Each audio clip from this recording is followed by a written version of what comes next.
Hello student, या व्हिडिओमध्ये आपण 7th स्टँडर्डचा सायन्सचा 12th लेसन, आपला जो 12th लेसन आहे त्याचा हा पार्ट 2चा व्हिडिओ आहे. The muscular system and digestive system. Last व्हिडिओमध्ये आपण मस्क्युलर सिस्टीम बघितली आहे आणि या व्हिडिओमध्ये आपण डायजेस्टिव्ह सिस्टीम पाहणार आहोत. पहा, तुम्हाला काय सांगितलं आहे, what happen to the food we eat inside our body. आपण जे अन्न खातो त्याचं आपल्या बॉडीमध्ये गेल्यावरती काय होतं. Does the food mix as it is with the blood. आपल्या शरीरामध्ये आपण जे अन्न खातो ते रक्तामध्ये असंच्या असं मिसळतं, तर नाही त्याचं उत्तर आहे. मग हे कशा पद्धतीने ब्लडमध्ये मिसळतं याची आपण या सिस्टीममध्ये माहिती करून घेणार आहोत.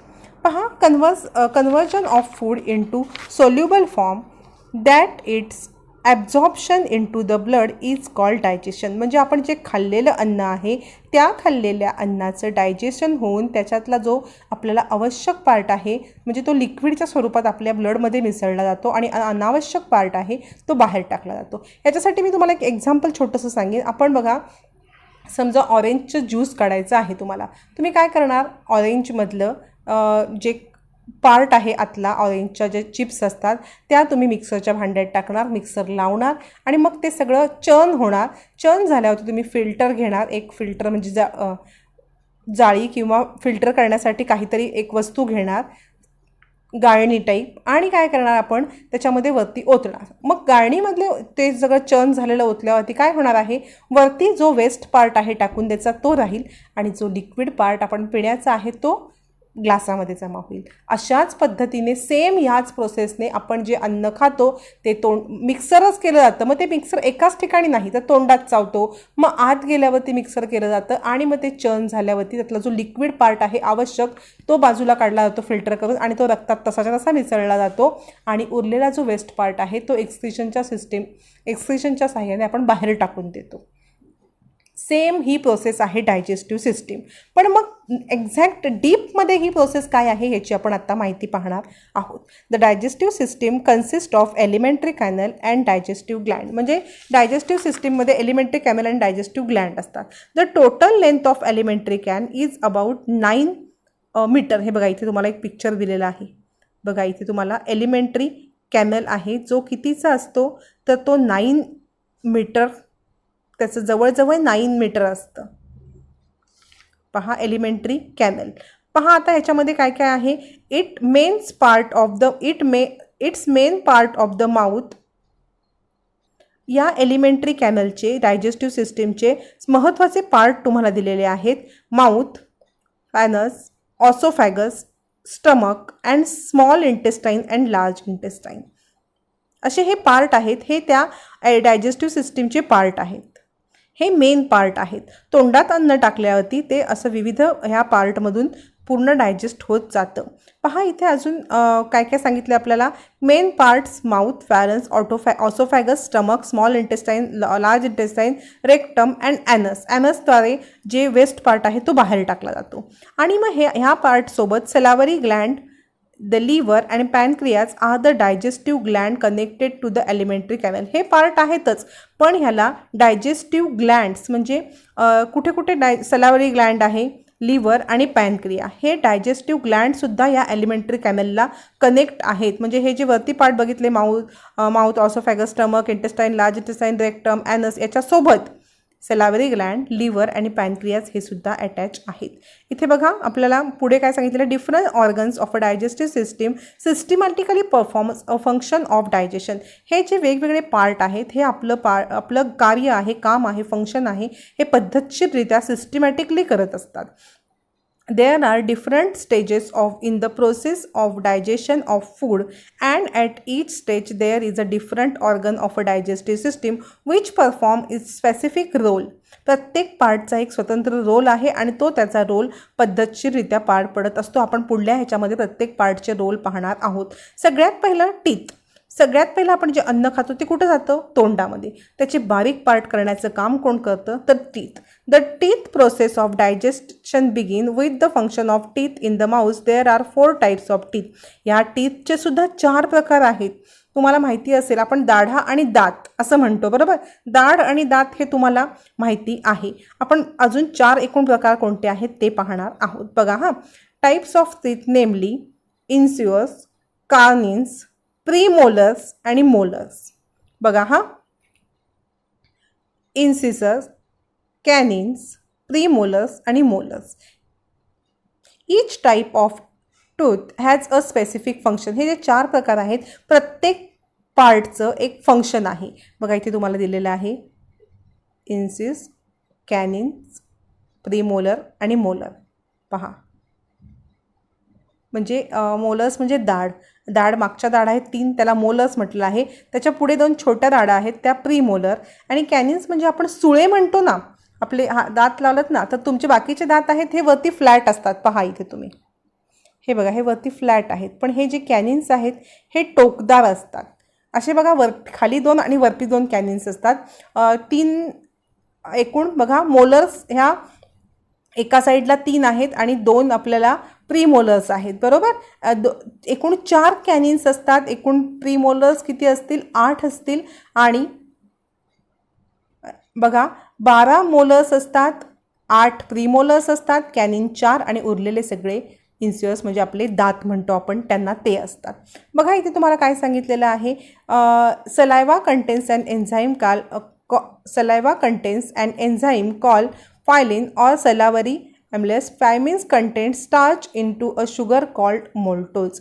म्हणजे ह्या लाळ आपण जी म्हणतो सलावरीमध्ये, फायलिन हे काय असतं, convert a starch into the sugar called maltose. म्हणजे स्टार्चचं शुगरमध्ये कन्वर्ट करतं, ज्याला म्हणतात माल्टोज. आपण बघा इथे बघितलेले आहेत, इथे दात पण तुम्हाला दिसत आहेत. हा आहे आपला जबडा. ह्या जबड्यामध्ये दात किती असतात हे आपण पाहिलेलं आहे, जॉ म्हणतात त्याला.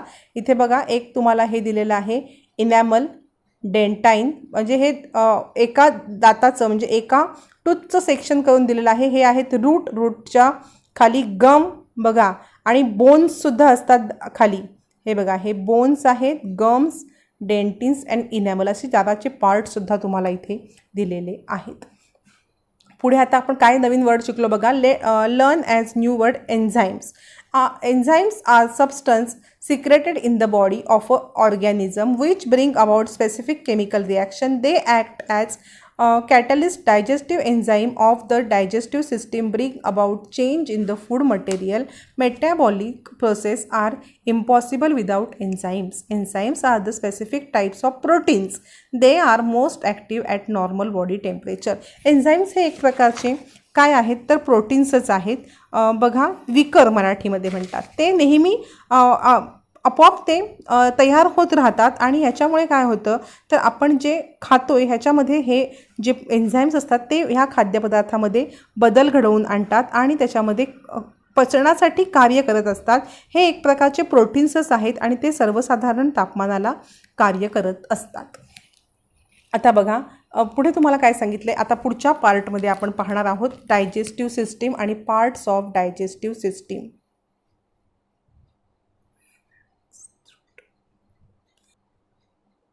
पहा, फर्स्ट पार्ट आहे माउथ. माउथ आपण बघा इथे तोंड, आपण जिथून अन्न पहिले टाकतो.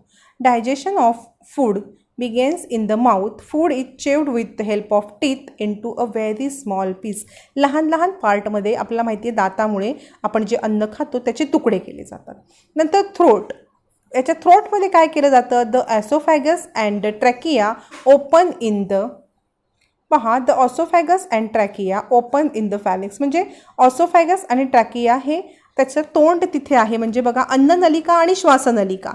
ऑसोफॅगस अँड ट्रॅकिया, अन्ननलिका आणि श्वासनलिकाचा तोंड ह्या इथे उघडलेलं असतं. बघा इथे तुम्हाला दिलेलं आहे थ्रोट. इथे दोघांची टोकं इथे ओपन असतात. तुम्हाला माहिती आहे का, आपण जर काही खाल्लं आणि घाईघाईत खाल्लं तर ते आपल्या अन्ननलिकेत न जाता जर आपल्या श्वासनलिकेच्या इकडे सरकलं थोडंसं तर आपल्याला ठसका लागतो, माहिती आहे. त्यामुळे आपल्या घशाच्या इथे थ्रोटच्या इथे एकाच ठिकाणी ऑसोफॅगस आणि ट्रॅकिया म्हणजे अन्ननलिका आणि श्वासनलिका एकाच ठिकाणी ओपन होते. त्यामुळे अन्न खाताना आपण सावकाश खायचं आहे. घाईघाईत खाल्लं तर चुकून एखादा कण श्वासनलिकेच्या इकडे गेला म्हणजे जात नाही पण त्या साईडला थोडासा सरकला तरी मोठा ठसका लागतो बघा आपल्याला. हा ठसका त्याच्यामुळेच लागतो. पुढे तुम्हाला दिलं आहे लिव्हर. किंवा इकडे पहिले बघूया salivary gland. Salivary gland is produce in the saliva is produce in the salivary gland in the mouth cavity. आपली जी लाळ ग्रंथी असतात तिथे लाळ म्हणजे सलायवा तयार होते. ती कुठे असते आपली लाळ? Located in the front of the year. इयरच्या आपल्या कानाच्या बघा कानाच्या इथे मागेही सलावरी ग्लँड्स असतात, त्याच्यापासून सलायवा निर्माण होत असते. बघा बिलो द टंक म्हणजे आपल्या कानाच्या फ्रंटला आणि जिभेच्या खाली इथे सलावरी ग्लँड असते. It is carried to the mouth via ducts. It is mix with the food during the process of chewing. आपण जेव्हा चावतो अन्न, त्याच्यामुळे खाताना आपण अन्न चपाती सुकी खाल्ली तर ती पोटात जाताना सुकीच जाते का?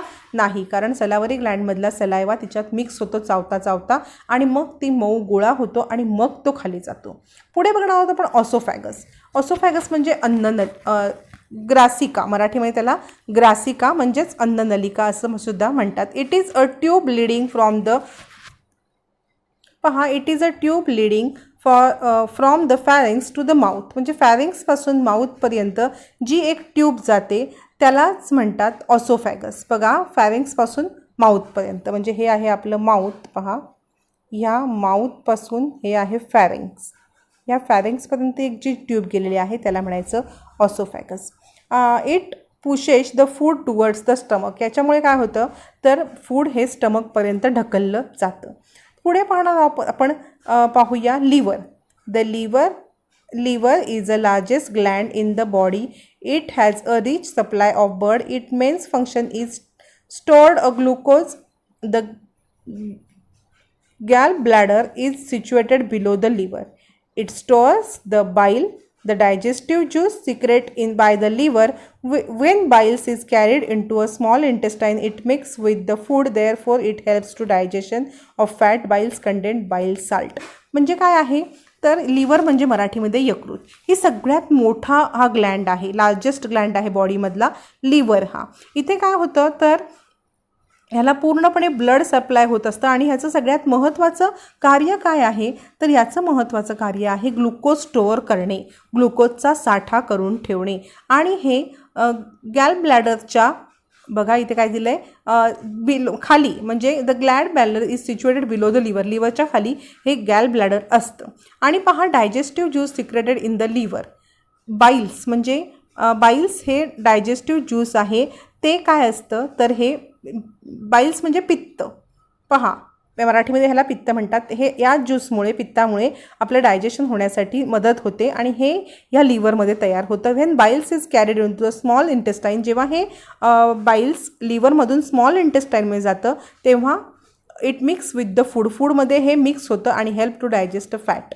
म्हणजे आपल्याला पचन करण्यासाठी किंवा स्निग्ध पदार्थांच्या फॅट्सच्या पचनासाठी हे बाईल्स हेल्प करतं. बाईल्स कंटेन साल्ट म्हणजे ह्याच्यामध्ये एक क्षार असतात. पहा हे आपण बघितलं लिव्हर. इथे बघणार आहोत pancreas. The pancreas secret the pancreatic juice. म्हणजे आपण बघितलं की 3 डायजेस्टिव्ह ज्यूस मिक्स होतात. पहिलं सलायवा, नंतर बघितलं बाईल्स लिव्हरमध्ये आणि आता काय होतं पॅनक्रियाटिक ज्यूस. हे 3 ज्यूस आपण जे अन्न खातो त्याच्यात मिक्स होतात. कशासाठी तर डायजेशनसाठी. The pancreas secret the pancreatic juice that contain various enzyme. इथे बघा हे पॅनक्रियास इथे आहे. ह्याचं फंक्शन काय आहे त्याच्यात पॅनक्रियाटिक ज्यूस असतं आणि तसंच त्याच्या पॅनक्रियाटिक ज्यूसमध्ये अनेक प्रकारचे एन्झाईम्स असतात. एन्झाईम्स आपण बघितलं की एन्झाईम्समुळे आपल्याला काय बघितलेलं आहे की मदत होते आपल्याला अन्नपचनासाठी. बरोबर हे आहेत एन्झाईम्स. हे एन्झाईम्स कुठे मिळतात पॅनक्रियासमध्ये. आता पुढे पाहणार आहोत आपण स्टमक. पहा the large sac like part of a alimentary canal is called stomach. Alimentary कॅनलचा सगळ्यात जो सॅक लाईक पार्ट आहे त्याला म्हणतात स्टमक. बघा इथे दिलेलं आहे तुम्हाला stomach. The large elementary canal is called stomach. The gastric gland of stomach secrete a gastric juice. म्हणजे याच्यामधून गॅस्ट्रिक ज्यूस सिक्रेट होत असतो. Food that has enter stomach is churn 3 component of a gastric juice. म्हणजे ह्या gastric ज्यूसच्या 3 ह्याच्यामध्ये हे जे आपण अन्न खातो ते घुसळलं जातं. पहा ते मी तुम्हाला म्हटलं ना मिक्सरला लावलं कसं, तसं हे इथे घुसळलं जातं आणि बघा त्याच्यामध्ये हायड्रोक्लोरिक ॲसिड हायड्रोक्लोरिक ॲसिड हा गॅस्ट्रिक ज्यूस नेमली हे 3 ज्यूस आहेत बघा. 3 कंपोनंट ऑफ गॅस्ट्रिक ज्यूस. पहिलं आहे hydrochloric acid, pepsin and mucus are mixed with the food here and it become acidic. म्हणजे हे 3 पदार्थ ह्याच्यात मिळून फूडला ॲसिडिक बनवतात. Mainly proteins are digested in the stomach due to the churning and the action of gastric juice food become semi solid slurry which is slowly pushes into small intestine. इथे काय केलं जातं बघा सगळ्यात महत्त्वाचं तर ह्या स्टमकमध्ये अन्न घुसळलं जातं आणि त्याच्यामध्ये 3 ज्यूस मिक्स केले, हायड्रोक्लोरिक ॲसिड, पेप्सिन आणि म्युकस. याच्यामुळे काय होतं तर फूड हे अजून लिक्विडी होतं आणि ते स्मॉल इंटेस्टाईनमध्ये ढकललं जातं. आता स्मॉल इंटेस्टाईनमध्ये ढकलल्यावरती काय होतं बघा. The small intestine is about 6 metre long. Small intestine हा 6 मीटर लांबीचा असतो. मोस्ट ऑफ द डायजेस्टिव्ह हा 6 मीटर लांबीचा असतो आणि most of the digestion and absorption of food takes place here. म्हणजे फूडचं जास्तीत जास्त डायजेशन हे इथे केलं जातं. 3 different digestive juice are mixed with the food. 3 different types of digestive juice ते मिक्स केले जातात. And absorption in to the blood in the small intestine, absorption into the blood of nutrients obtained by the digestion of food also occur in small intestine. म्हणजे जे आपण बघितलं की filter केलं जातं आणि रक्तामध्ये त्यातला जो लिक्विड पार्ट आहे तो मिक्स केला जातो ते सुद्धा कार्य स्मॉल इंटेस्टाईनमध्ये होतं. मग लार्ज इंटेस्टाईनमध्ये काय होतं बघा. The large intestine is about 1.5 metre long. 1.5 metre लांबीचा असतो. Only water is absorb in the large intestine. A small part is called appendix is attach to the first part of a large intestine. Undigested remains of food digested in the food digested in the small intestine enter the large intestine. Undigested material is thrown out of body through the anus. म्हणजे बघा हे बघा small intestine हे large इंटेस्टाईनला इथे attach केले आहे बघा ह्या पॉईंटला. इथे काय केलं जातं जो लिक्विड पार्ट आहे तो आणि सेपरेटली लिक्विड पार्ट आणि सॉलिड पार्ट ह्या लार्ज इंटेस्टाईनमध्ये पाठवला जातो. लार्ज इंटेस्टाईनमधून जो लिक्विड पार्ट आहे तो रक्तात मिक्स केला जातो आणि जो वेस्ट पार्ट आहे तो ॲनसद्वारे बाहेर टाकला जातो. अशा फुल सिस्टीम ही आपली डायजेस्टिव्ह सिस्टीम आहे.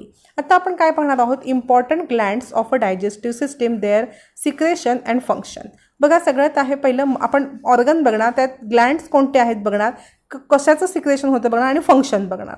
म्हणजे कोणतं डायजेस्टिव्ह ज्यूस सिक्रेट होतं किंवा कोणतं एन्झाईम सिक्रेट होतं ते पाहायचं आहे. सगळ्यात पहिलं आहे माउथ. पहा माउथमध्ये कोणता ग्लँड आहे, सलावरी ग्लँड. कोणतं सिक्रेशन होतं, सलायवा किंवा फायलिन. आणि conversation of starch into maltose. याचं फंक्शन काय की स्टार्चला माल्टोजमध्ये कन्वर्ट करायचं. नंतर आहे स्टमक. स्टमकमध्ये गॅस्ट्रिक वॉल. लँड कोणतं आहे, गॅस्ट्रिक वॉल. आणि ज्यूस कोणतं बघा, हायड्रोक्लोरिक ॲसिड, पेप्सिन आणि म्युकस. ह्याच्यामुळे फंक्शन काय, to make food acidic, breakdown of proteins, to protect the inner lining of stomach from hydrochloric acid. म्हणजे काय केलं जातं की अन्न हे ॲसिडिक केलं जातं. नंतर प्रोटीन्स आहेत त्याचं विघटन केलं जातं, ब्रेकडाऊन केलं जातं. तसंच आपल्या स्टमकच्या आतल्या पार्टचं हायड्रोक्लोरिक ॲसिडपासून संरक्षण केलं जातं. नंतर आहे लिव्हर. लिव्हर पहा त्याच्यामध्ये स्टमकमध्येच गॅस्ट्रिक वॉलनंतर ग्लँड आहे लिव्हर. लिव्हरमध्ये बाईल तयार होतं. बाईलचं फंक्शन काय, टू मेक फूड अल्कलाईन. फूडला अल्कलाईन बनवण्याचं फंक्शन करतं. तसंच to convert large fat particles into small ones. Fat particles जे मोठे आहेत त्याला स्मॉल वनमध्ये कन्वर्ट केलं जातं. नंतर आहे पॅनक्रियाज. त्याच्यामध्ये कोणतं सिक्रेशन होतं तर पॅनक्रियाटिक ज्यूसचं सिक्रेशन होतं. आणि ह्याचं फंक्शन काय आहे, to convert proteins into amino acid, to convert fats into fatty acid and glycerol, to convert complex carbohydrate into simple sugar. बघा काय केलं जातं इथे, प्रोटीन्सचं ॲमिनो ॲसिडमध्ये रूपांतर केलं जातं. तसंच इथे फॅटी ॲसिड म्हणजे कन्वर्ट फॅट म्हणजे फॅट्सचं फॅटी ॲसिड आणि ग्लिसरॉलमध्ये कन्वर्जन केलं जातं. तसंच काय केलं जातं, to convert complex carbohydrates into simple शुगरमध्ये कार्बोहायड्रेट्सचं कन्वर्जन केलं जातं. स्मॉल इंटेस्टाईनमध्ये इंटेस्टायनल ज्यूस असतं. फंक्शन काय याचं, to convert proteins into amino acid. प्रोटीन्सचं अमिनो ॲसिडमध्ये कन्वर्जन केलं जातं. To convert complex carbohydrates into glucose म्हणजे कॉम्प्लेक्स कार्बोहायड्रेट्स आहेत त्याला ग्लुकोजमध्ये कन्वर्ट केलं जातं आणि to convert fats into fatty acid म्हणजे फॅट्सला फॅटी ॲसिडमध्ये कन्वर्ट केलं जातं. हे सगळे आपण बघितले फंक्शन्स. पुढे काय माहिती तुम्हाला, are we putting our health on risk म्हणजे आपण आपलं आरोग्य धोक्यात आणतोय का? बघा कशामुळे. बघा, physical health is extremely important in personality development. आपल्या व्यक्तिमत्वामध्ये शारीरिक आरोग्य हे सगळ्यात महत्त्वाचं आहे. आपण सुदृढ असू तर आपलं व्यक्तिमत्व उठून दिसतं. When all our organ system function properly we can say that we are in good health. मग आपण हेल्दी म्हणजे काय, तर आपले सगळे ऑर्गन फंक्शन ज्या आहेत, ऑर्गन सिस्टीम ज्या आहेत त्या प्रॉपरली काम करायला पाहिजेत.